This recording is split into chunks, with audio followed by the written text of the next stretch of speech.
இங்கே minimum investment 1000 ரூபாயோட பண்ணலாம். 1000 ரூபாய் நீங்கள் சிட்டு யாராவது போட்டு பார்த்துருக்கீங்க? கோல்டு சிட்டு 2500 ஆரம்பிக்கலாம். யாரும் போட மாட்டாங்க. 1000 ரூபாய்க்கு இங்கே எஸ்ஐபி ஆரம்பிக்கலாம். அங்கே பண்ண முடியாது. ஸோ 1000 ரூபாய்க்கு எஸ்ஐபி பண்ணலாம், 50,000 எஸ்ஐபி பண்ணலாம், 1 லட்சம் ரூபாய்க்கு எஸ்ஐபி பண்ணலாம். ஸோ இது ஒரு டைவர்சிஃபைடு இன்வெஸ்ட்மெண்ட்டாகவும் வச்சுக்கலாம். அது கன்சம்ஷன், ரெண்டுத்துக்கும் டிஃப்ரென்ஸ். அங்கே வந்து ப்ரிடாமினெட்லி சிட்டுனா கன்சம்ஷன், இங்கே இன்வெஸ்ட்மெண்ட்ஸ். இதான் ரெண்டுத்துக்கு மேஜர் டிஃப்ரென்ஸாக பார்த்தீங்கன்னா ஒன்று கன்சம்ஷன், ஒரு இன்வெஸ்ட்மெண்ட்ஸ். இப்போ கன்சம்ஷன் வேணும், அந்த கடை எனக்கு ரொம்ப வருஷமாக தெரியும், நீங்கள் அங்கே போய் எட்ஜ் பண்ணிக்கலாம். மேபி 15 சிட்டு போனால் 1 மாதம் சிட்டு ஃப்ரீயாக உங்களுக்கு கொடுப்பான். அதுதான் உங்களோட போனஸ். ஸோ அது வந்து எவ்வளோ ரூபாய் இருக்கோ அதுதான் உங்களோட போனஸ்.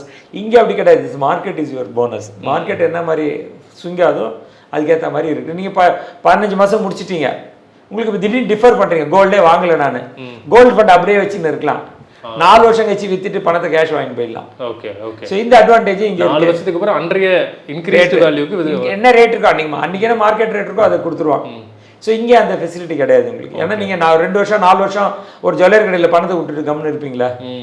நம்பி 4 வருஷம் யார்கிட்ட பணத்தை கொடுத்துட்டு உட்காந்துருப்பீங்க. ஸோ இந்த ரிஸ்க் வந்து சிட்டில் இருக்குது, அந்த ரிஸ்க் வந்து கோல்ட் ஃபண்டில் கிடையாது.